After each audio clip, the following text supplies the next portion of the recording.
Okay, today we are off to find a trail that we haven't been able to find before. It's going to be Pat's Knob and Mills Mountain Loop. And we've tried several other times to get there, and every trailhead we've tried to find has been blocked by private property, locked gates, or other obstacles. So this time we think we have found a trailhead on a public road, and we're going to see if we can get there. Our fallback plan is if we can't hike Pat's Knob, then we'll go hike Fortune's Cove. And we're off and running. So according to All Trails, we are at the trailhead for this hike. And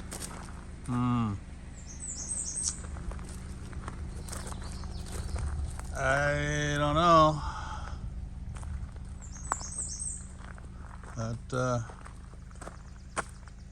Yeah. I'm not seeing anything that looks remotely like a trail here. So I think Pat's Knob is a bust. All right, so Fortune's Cove it is. That's High Top Mountain up there. That's where we'll have lunch. Coming around, we're just basically hiking around the cove. It's a nice little hike, starts with a really good climb. And we're off.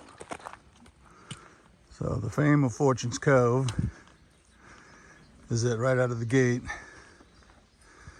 you start with about, if I remember right, because I haven't looked lately, it's about a 700-foot climb in the first mile.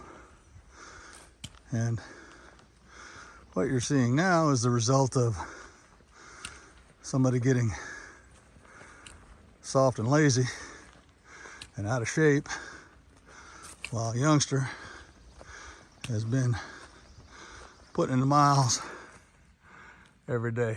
She's just off and gone. So, Fortune's Cove is owned by the Nature Conservancy. And besides trail markers, you'll occasionally see little educational markers like this on some of the trees.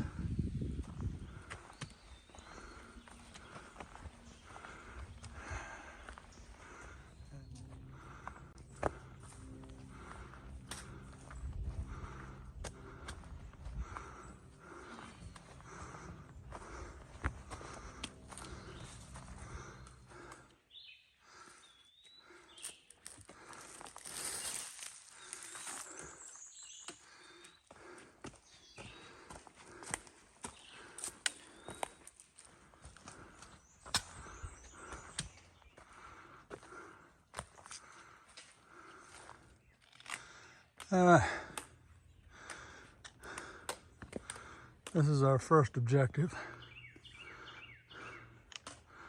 This is a big old boulder that's right at the split to the trail. So if you take the white trail, which is the lower loop, that goes down into the cove, not all the way to the bottom, but along the slope of the cove on the inside. And as you can see from here, it's 2.9 to finish. And if you take the yellow trail, the upper loop, that's going to be 4.3 to the finish. And since we want to have lunch over there on High Top Mountain, we're going to take the high trail and stick to the ridgeline.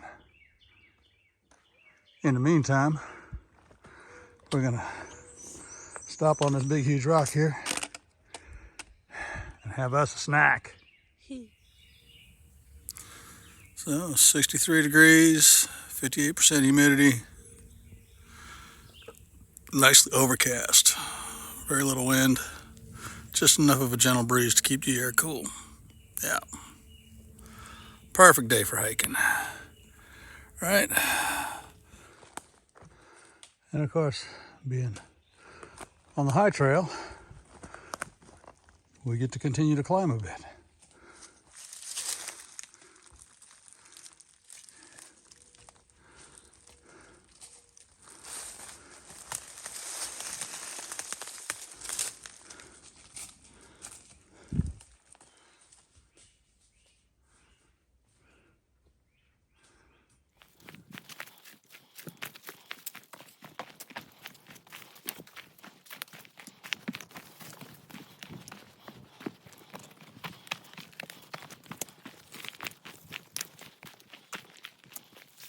And we're still climbing.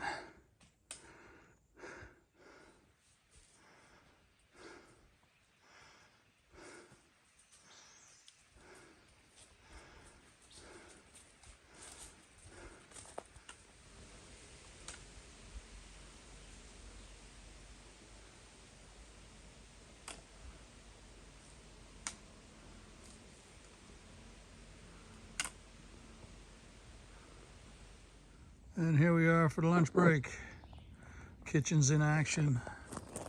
I am, as usual, using my Caldera Con with my Trangia. And Grace is using the Tokes Siphon Alcohol Burner Stove. And what do we got here? We got some spaghetti and meat sauce and some sweet and sour rice and chicken. Sounds yummy. So Grace, what is the best part of the after lunch portion of the hike?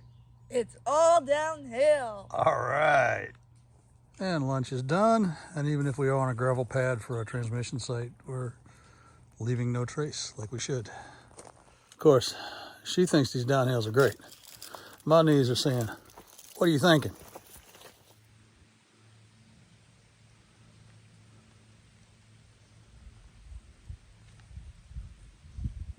And this is where the upper trail and the lower trail come back together, and they continue S1 trail until the end. And this is where we say thank you to the trail maintainers, because that would have been fun to climb over. As a point of reference, that's my trekking pole. And it's a little bit Yeah. shorter than that. Well,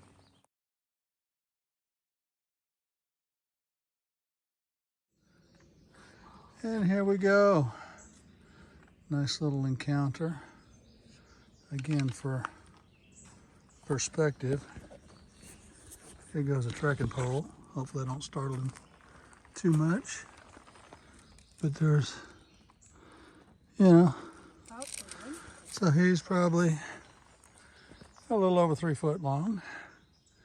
Just chilling out here by the trail. Not bothering us. We're not going to bother him.